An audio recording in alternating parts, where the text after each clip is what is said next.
And your background. You mentioned obviously about non-government organisations and doing aid work and things like that.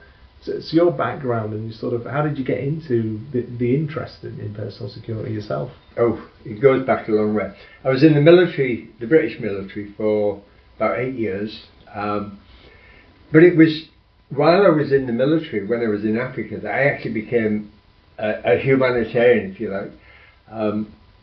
I remember working with in the field in East Africa, on the north. We were actually building or blasting a road between northern Kenya and Uganda, and we had a group of local villagers who would work for food. It was a food for work program, and during the day we'd all be busy building this road, blasting away, as we called it.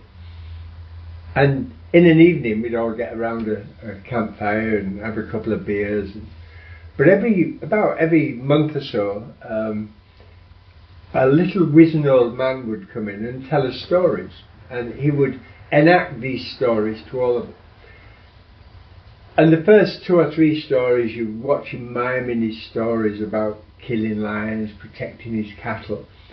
But after about the 3rd or 4th time, I noticed that all of the locals, our local labour, they were following the story exactly as I was. They didn't understand his language as I didn't, but their emotions were exactly the same as mine. And it was then that I realised, this is in 1961, so it's a long time ago. So it was then that I realised that here we have a group of African villagers living with no television, no radio in those days, and all of a sudden I realised that they were exactly the same as me. Their emotions were the same. They smiled, they laughed, they worked. And coming from the UK, coming through the Second World War, and being given all the propaganda that we were the greatest race in the world, it was an incredible shock to me to realise that, wow, here we have people living in the bush, as far as I was concerned, with very little, and they were exactly the same as I was. And that really changed my whole life from that point onward.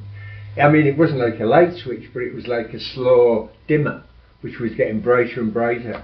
And as I spent the rest of my time in the military, my attitude to the people I was in country with, and I was in lots of countries in Africa, the Middle East and the Far East, I realised that my attitudes to the locals had completely changed.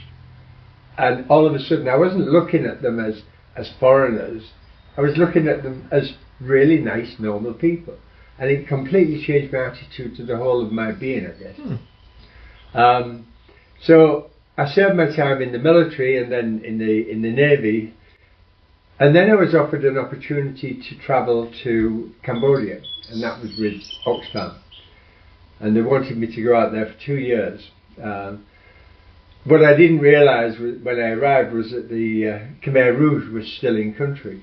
And so I arrived, we were mainly in Phnom Penh, but eventually we started branching out. I travelled into many of the areas that were under Khmer Rouge control during the night.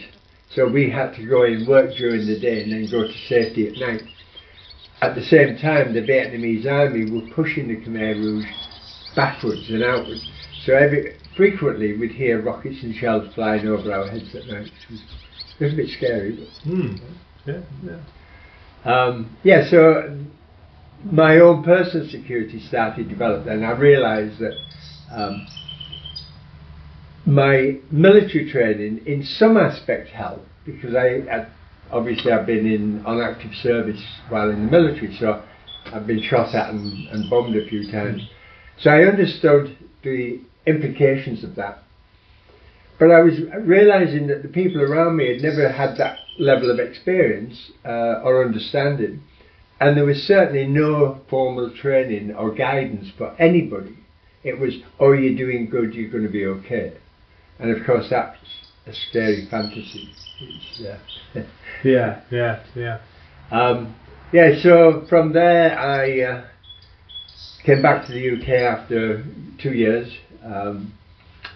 And then I was deployed to Afghanistan. I was in Afghanistan for 2 years. I worked with Oxfam and the UN there.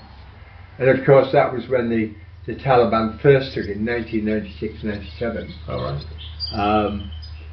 And again, my experience with insecure environment really was heightened there. Of all the time I was in the military, of all the skirmishes and events I've been involved in, I have never ever been shot at and bombed as much as I was in Kabul. Oh wow. I learned quite a lot for my own protection there. Yeah, so I've got a good grounding. Yeah, yeah.